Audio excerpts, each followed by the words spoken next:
What's up, everybody? It's Alan's Movie Talk, back at it again. And with this week being Halloween, I found myself quite busy, so I was not able to make it to the movie theater to watch a new release. So what I decided to do was last night was sit down and watch one of the many movies that I have in my back catalog from the first half of this year. And the most talked about one and the most well received critically and by the audience that I had in there was Challengers. So last night I sat down and got to watch the film. So let's talk about it. One of the things that I loved about this film and felt like it did very well is it just had a very compelling dynamic between the three leads of the film, Tashi, Art, and Patrick. It really deep dives, into them and their commitment to tennis in a personal and professional sense. And then that kind of deep dives into their relationships and how tennis affects their everyday lives and the relationships with one another and then other people in their lives. And I just felt like everything involved with the dynamic between the three characters was very compelling from start to finish. And then the film's plot is essentially told out of order, right? The beginning of this film starts with a current day tennis match between Art and Patrick. And that's essentially the, central conflict of this entire film. But when it does it out of linear, it goes back in time and kind of tells you some of the backstory from when they were in college. And, I felt like that was done very well because it allowed for your perception of who is right and wrong with these characters to consistently change throughout the film. And I thought that was a really clever way to have a non-linear story and make it very compelling. Then I know there was some controversy when the trailer for this film was first released, where there was a scene with Zendaya and the two leads of this film, and it maybe implied that there was going to be a three-way or something that was going on. But that scene wasn't necessarily anything that it had implied in the trailer.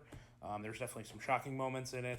But really, the heart and the crux of this film is the dynamic and the essentially love triangle that these three go through throughout the years and the decisions they make to lead where they are in present day. And then, like I said earlier, tennis is very important to this film. It's very important to the characters in the film, but it doesn't rely on the tennis aspect of this film. This isn't really like a sports film. This is strictly a romance, slash drama film, in my opinion, where that is really the center focus. Like I said, they take the tennis and they use it as kind of a crux to drive the characters' motivations and drive the story forward, but it's not really that important, right? Like, I'm not someone who watches tennis regularly, but the way they played it out in the film, I was able to follow along with what was going on. So I felt like they did a really good job for that.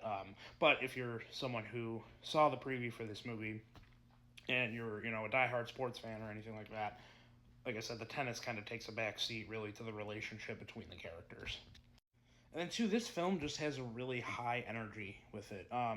The directing style and everything, and the way it's shot, and the way that the score is used, it just has a high energy to it. It's just a fun time in a lot of moments, and then in other moments it gets really serious and kind of levitates that mood and brings it down a little bit. So it does a good job, I think, with the balance. With the tone of this film, I thought that was done very well. And then just the rest of the technical aspect, the direction, the writing, the acting, the score. The score was used amazingly, especially in some of those tennis games, and in the main one, that like is the central conflict of the film.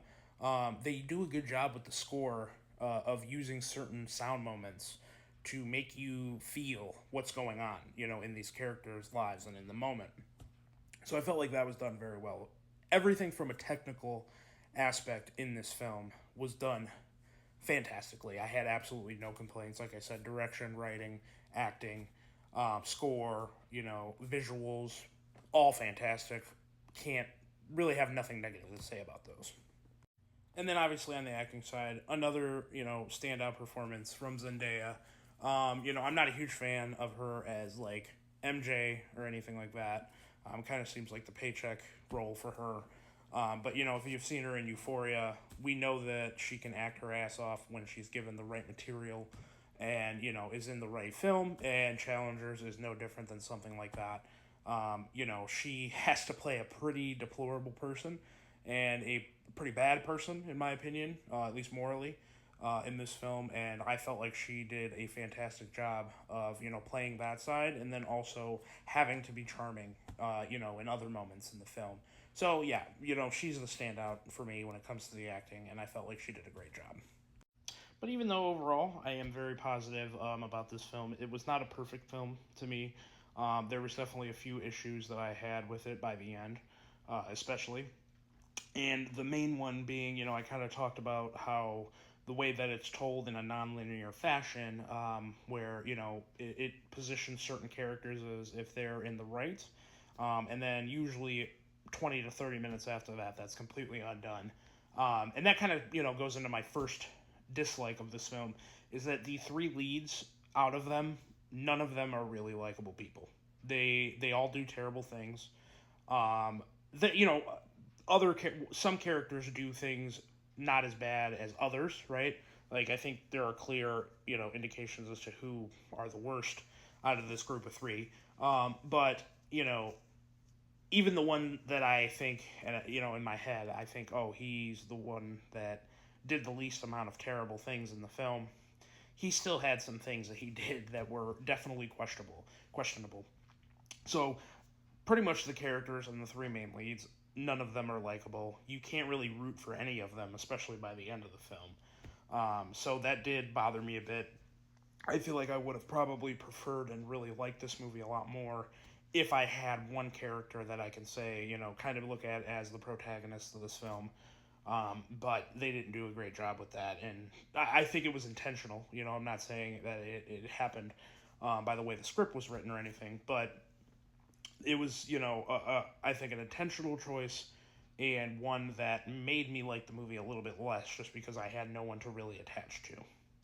Then another thing that was kind of negative for me on this film was that in a lot of aspects when it comes to the relationships and the outcomes of some of the things that happened in this film, they were very ambiguous and vague and didn't really give you a definitive ending as to where things went.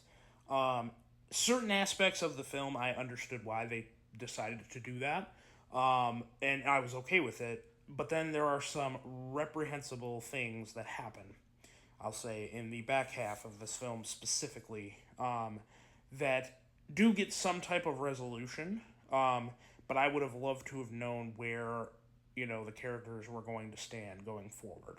Um, like I said, this movie essentially centers around this main game between Art and Patrick. And the movie is, it's not a spoiler or anything. The movie essentially ends with the end of that game.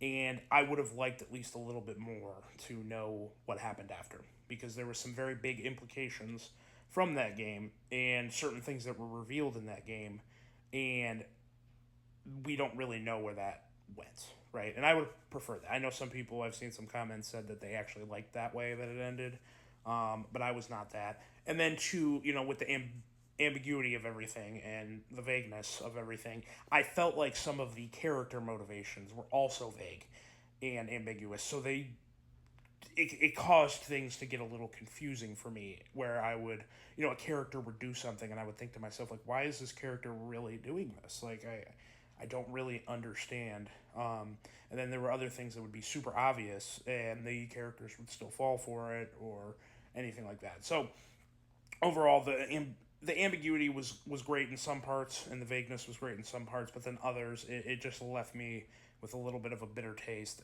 and felt like we didn't really get any resolution. And then I talked about it earlier in this review, the narrative's non-linear path that it decided to take. In most instances, I felt like it was very effective in the way it was used, but then there were some moments where it was kind of jarring. They tried every time they made a time jump and went back and forth. They tried to, put text on screen to let when we were in the timeline. But then when you this movie jumps over a period of like 13 years. And some of the moments where they jumped, it told me how far along from the previous moment that we were in. But then that kind of got confusing. throughout the film. So it was just a little bit jarring when it came to that nonlinear jumping back and forth, and the way, like the moments that they picked to switch and go back in time, didn't feel, like the natural time to go back. But they did anyway. So that one was probably the least of the negatives that I have about this film, but it did bother me a bit in certain moments. Not every time they did it though. Yeah, overall, guys, I mean, I really did enjoy this film. Like I said, of the movies that I didn't get to see in the first half of the year, this is the one on my list that was, I had heard a lot about, and I definitely feel like it was warranted. I'd be very shocked if it doesn't end up in my top 10 of films of the year. It was a very good film. Like I said, it just is held back by a few negatives that I had with it. From a technical standpoint, very, very well made, and I can't really complain about anything there. It's really just more about the characters and the story that I had issues with. But overall, very positive on the film. On a rating, I'm going to probably give it a 4 out of 5 stars. So that's pretty much all I have to say about the movie Challengers. I know I'm about 7 months late on this one, so if you guys have seen it, comment below. Let me know what you thought, and have a great day.